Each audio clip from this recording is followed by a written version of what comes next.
السلام عليكم. موعد وتوقيت مباراة المنتخب المغربي والمنتخب الأردني في نهائي كأس العرب 2025، والقنوات الناقلة لهذه المباراة: تأهل المنتخب المغربي نهائي كأس العرب بعد فوزه على المنتخب الإماراتي في نصف النهائي، وتأهل المنتخب الأردني للنهائي بعد فوزه على المنتخب السعودي في نصف النهائي.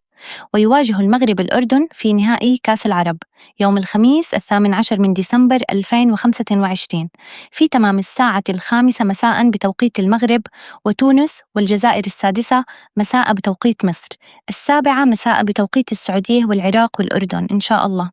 ومن المرتقب نقل هذه المباراة على قناة بي إن سبورت مفتوحة.